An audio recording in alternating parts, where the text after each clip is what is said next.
Hey everyone, welcome back to Founder's Story. Today we have a special guest who has been on this show. It might have been 3 years ago now, but Igor von Stein. Igor, I want to say it was like 3 years ago when we first met, maybe even four at this point. I'm not sure, but you are a best-selling author, inventor of an entrepreneurship board game, which is behind you.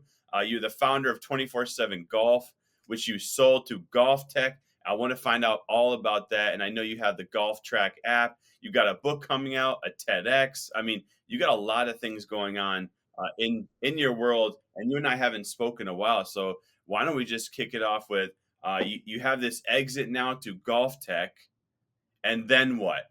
So let's start with there, and then let's move forward to the game, everything else you got going on. Yeah, no, great. Great to see you again. It's been yeah, over 3 years because I remember it was in LA at this conference, right? This with Bitcoin and all of that, right? And that's where I met Matt, and we've stayed friends. So thanks for that connection. He's become a good friend as well.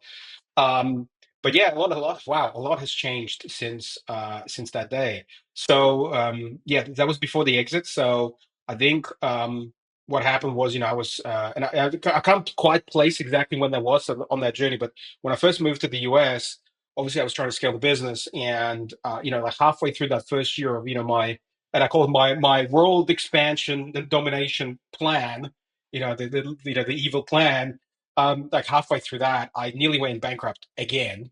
I remember this July 21 or something like that. Like I had like no revenue for the month. And I'm like, oh my God, I'm screwed. And I'm just like, you have nothing else to do, right? You just keep fighting and fighting. And I turned it around, and 6 months later, I sold the company, right? To a public company, Golf Tech's owned by a Japanese listed company called GDO. Amazing company, both amazing companies. They acquired Skytrack, which has been a really, a huge name in the golf business. And so then, because I was kind of pitching them to be like a reseller for my products. Do you remember I brought the golf simulator to that conference? And we put it at the room at the back. So that, like, I was pitching for them to sell that thing, those products to their customers, and then they kind of called me and said, "Hey, what, instead of selling it, your stuff, how about we just make it our stuff and buy you?" And went through a whole thing, and then yeah, came to a great deal, which left a lot of risk on the table. We shared the risk and the upside, so we came to a deal where basically we could both share in the growth of the business, which it's grown, I don't know, 10 15x to when I sold it, because of the name, the brand, the marketing power, the resources, the team, etc. So it's been a hell of a journey, and that kind of triggered all these other things that happened after. And one of the main things psychologically that's happened after that is the kind of the veil of the imposter syndrome came down a bit, and all these things I had in me for years before, like the board game. I actually wrote that, or like invented the first version of that 2007, 2008. They just sat on the shelf because I was like, who wants to know what I have to say when I'm some loser out the back, back in the room, and so that was an interesting transition. And that first book, that one that up there as well, again, wrote that in 2007, never published it, just had all this imposter syndrome stuff built up in me, and that exit kind of triggered this outflow of stuff. And that's been really amazing ever since. So that's the exit. So I'm still there. I'm still helping grow the business, which is doing really well. We had like a 3 to 4 year deal to kind of stay on and help, but I also have other things I'm doing, and yeah, just being a typical entrepreneur with attention span of a kitten. Let's go to the exit real quick. We had a recent guest talking about their advice around the learnings that they had when they were exiting their business and the ups and downs of the process. You have a different spin than they have because you had more of a partnership and a longer stay on. And you saying you were enjoying the risks together and the rewards as well. Do you have any learnings of that process for others who might be, looking at an exit and maybe a similar situation? Absolutely. Yeah, it's interesting. It comes up a lot. Like there is, what I find is a lot of people have an idea of an exit where you basically you get a check, you sell off into the sunset, they take over they get the keys. It's like buying a house, right? You move out, they move in, that's it, right? what I found, and my involvement with Entrepreneurs Organization has been a huge help in kind of figuring out how these things work. That's generally not how it works. That it works in a small percentage of time, but most of the time, there is some kind of handover period. And the great benefit of the type of exit I had, which is a strategic sale. So I sold. Actually, let me give you a story as an example of kind of how I wanted to sell and how I ended up selling. So I started the Masters of Entrepreneurship and Innovation in Melbourne at Swinburne University back, God knows how many years ago. Um, but the guy that ran it, the lecturer, the head of the school, his big claim to fame, he sold this company to like Oracle for $12 million, right? Back, I don't know, 25, 30 years ago. Interestingly enough, he was losing $2 million a year when he sold it for $12 million. And everyone's asked, how did you do that? And his whole theory was, well, Oracle could take his company that was losing $2 million, inject it into all of their customers, and make 100 million in the first year. And that's exactly what happened. So they 10x their money in like the first year, right? Because there was a strategic acquisition, there was a strategic play. And that's what ultimately my dream was to do something similar. And that's kind of what happened, where they saw what I had, which was a small business, but I had manufacturing, I had the value chain, right? And so that value chain was valuable to all of their customers. And so when you combine those two, you go, well, their resources, their name, their brand, their customers. With my value chain, all of a sudden, it doesn't matter what your EBITDA is, right? What matters is how much can they make with your product selling to their customers. And then you go, well, if they make this, can I, if I sell it at, say, 20% of that value, that means as soon as they buy me, they 5x their money. And if at that number, that the 1/5 of the value, that I'm really happy because I have a great exit, hey, all the power, right? And that's kind of what I went through, where they were able to just push that, and we shared in the success. And so it ended up being a great deal for both of us because they didn't have the risk up front, right? They didn't have to write a massive check up front. Um, and I also kind of didn't have a limit to what I could exit for because, hey, the more they sell, the better I do, and the better they do, and all of that. But also, they get a bigger slice of the pie than I do. But that's fair because they're putting in the resources to grow that. Does that make sense? Yeah, no, I love that the strategic sale, finding a company, you work with the company with the thought in your back of your head that maybe I could exit to a company who's basically a vendor partner, however you want to define it, and then you might be able to get more for it because it's not based on an X times EBITDA. Uh, and even if your company's losing money, then obviously you're like in a negative EBITDA. But this is great. I think that's amazing. So you got through that. You're now like, okay, what's next in my life? I don't want to become one of those lost entrepreneurs after they exit and then they don't know what they're doing. We all have ADHD, so I love the we're looking for that shiny thing, but you got this. You look back in your history and you see this game, and you pull that out and you're like, okay, I'm gonna launch this game. Then what? Well, so game was one of them. It actually kind of became it's part of a bigger foundational kind of process that I'm going through, and I was very lucky to again, golf is just such a great connector. If you remember, at that conference in LA, Matt was walking out of the room and he saw my top with my brand, and he just literally walked up to me and said, "I love golf," and I said, "Me too." And that's how the friendship started. And what I love about that is golf is such a great connector.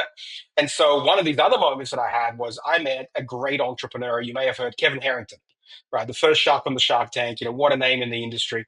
And we met over golf, and we've become friends. And he's actually written the preface to my second book, but which is coming out in the end of this month. But besides that, he told me the story of how he has built all these amazing businesses. The late night shopping network that he basically invented. The whole as seen on TV thing. But he told me a story how he was having lunch with Richard Branson, and Richard Branson says to him, "Everyone knows all these entrepreneurs you built up, but no one knows your name."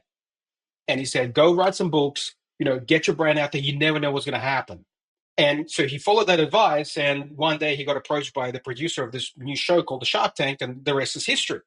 And so he was sharing the story over dinner with me, and I'm like, you know what? I was kind of on the fence about the whole personal brand thing. And obviously, I got to thank you for that as well, because you really, encouraged me to do that back 3 years ago. And I kind of, I started, but I wasn't ready. I had too many demons. And so we did a little bit of work, but then I kind of, went on a different direction. And now that conversation kind of pulled me back to that conversation you and I had, and I was like, you know what? I feel I'm ready for this. And so I looked at what I had, and I had already had these. I had a book already written, and I had a game already written. So the book, I repackaged, published that. The game, I looked at it, I'm like, you know what? It doesn't reflect who I am today. It doesn't reflect the lessons I've learned. And so I went and I found, as great entrepreneurs, we got to find the right people around us. I found this absolute genius in Bangkok. This young man, Jackie. He's got a name that no one can pronounce, so we just call him Jackie. You can see him on my website, a little profile of him. But his side hustle is designing board games, and he's so passionate about it, right? And he's a lecturer at university for game theory, but his side hustle is this. And so I hired him, and we spent a year rebuilding the game, redesigning it, and then the main thing behind the game was, I was inspired by Robert Kiyosaki's Cash Flow 101, which I used to play 25 years ago. And it changed my life, and it allowed me to go on this journey of investing, and that's how I bought all these properties I had, which I lost. That's a different story. And I wanted to be that catalyst for the 580 million entrepreneurs that are out there in the world.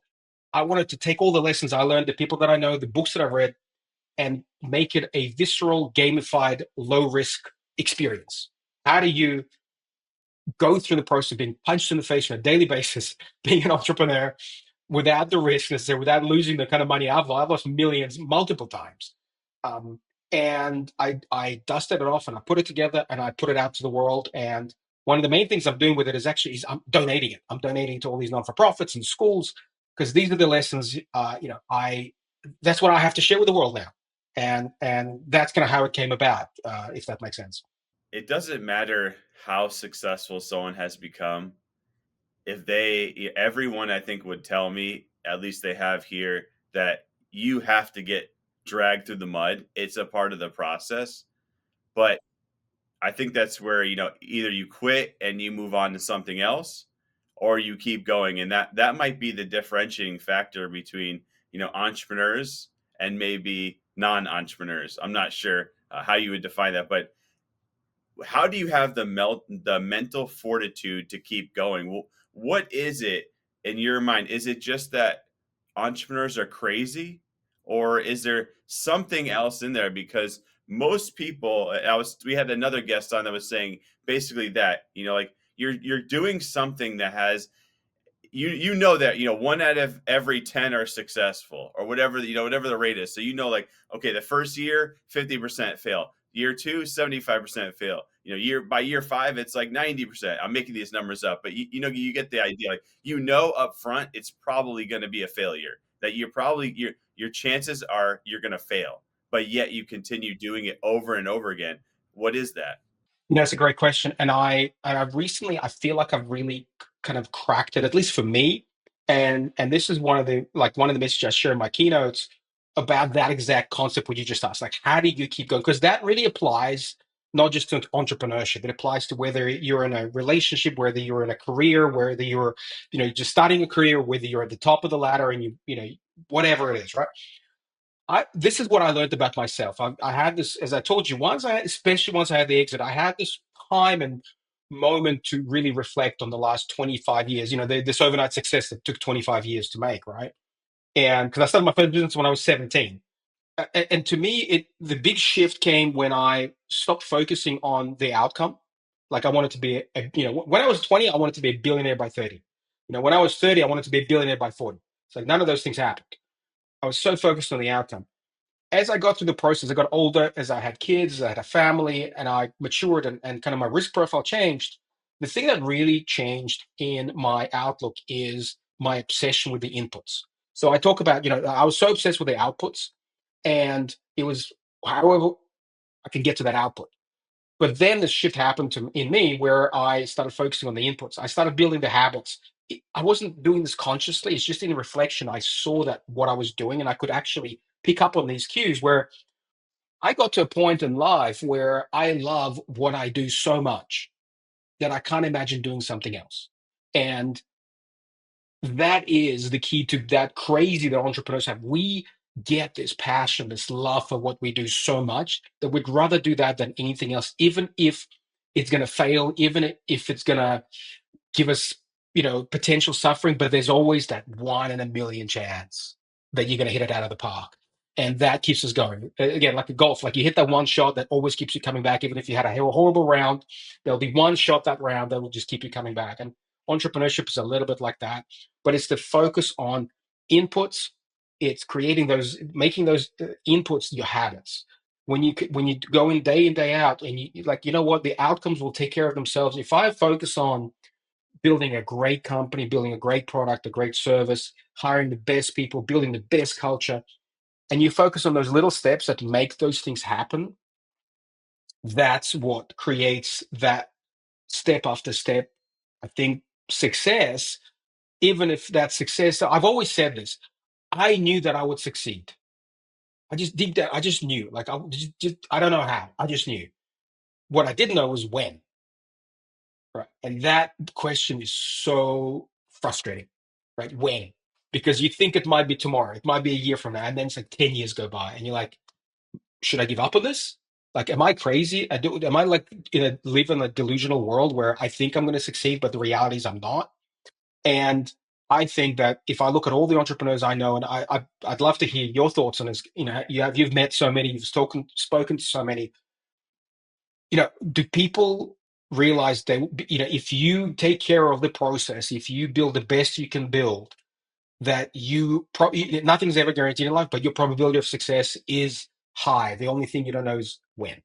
I like that. It's the when. It's the when. It might be also that's a good one where you stop saying that you're going to be a billionaire by X time. That might not, that might hold you back. You might be disappointed. The inputs. Those are really good takeaways, Igor. I appreciate that. I wanted to dive into your book, your next book. Can you share what it is, and then how is the process? Because I'm currently, we're over a year into writing a book, but we went the traditional publisher route, and it's a very long and painstaking process, and sometimes I want to give up. Uh, but how has the process been for you, and what is this new book about? So the new book is called, it's kind of second in the series. So the first one back behind me is called Practical Manifestation. And it's really, so that book was about how do you, as a project manager, which is what I was, running IT projects.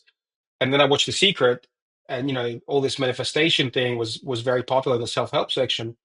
But it frustrated me because it was too much. Sit on the couch and imagine the steering wheel of your dream car. That doesn't put a dream car in your driveway. And so I wanted to take a project manager approach to that. So the second book is in the series. It's called Agile Manifestation. In that time between those two books, 15 years have passed. I really embraced the agile methodology. I use it in my app development for my app. I've used it in multiple projects. All these great companies, Spotify, Amazon, SpaceX, Tesla, they all use agile methodology to create the most amazing technologies in the world. And I look at people who want to achieve amazing things in their life. They put their things on the vision board, and then they manifest whatever that means.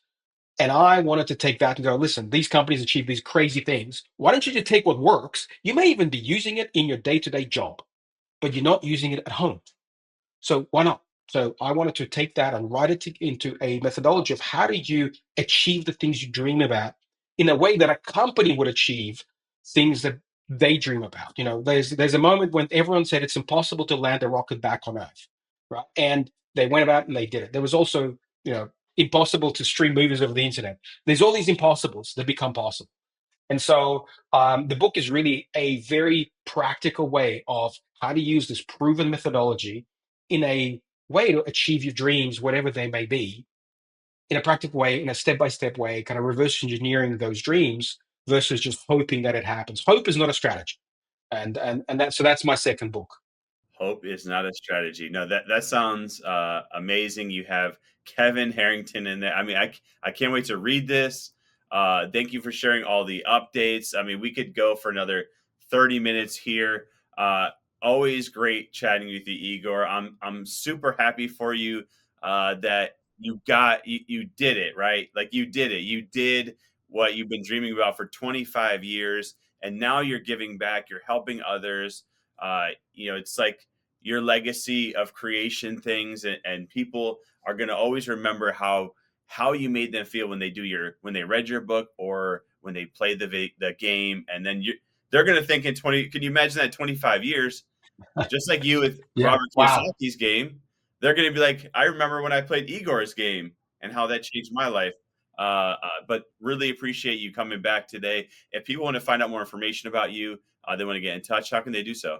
So the best way is I'm very active on LinkedIn. So follow me on LinkedIn. You'll probably have my name, which is a mouthful, in the show notes, or just igorweinstein.com. You can find all the info about the game, the books on my personal website. But yeah, please reach out. I'm always, I love talking to entrepreneurs. I love the stories that are out there. I love sharing those stories. I love hearing those stories. So yeah, please, to your audience, just reach out and follow me on LinkedIn. Well, Igor, always appreciate chatting with you. Great to update, even though it's been a few years. And I can't wait for the game and the book and everything to come out. But thank you so much for joining us today on Founder's Story. Thanks.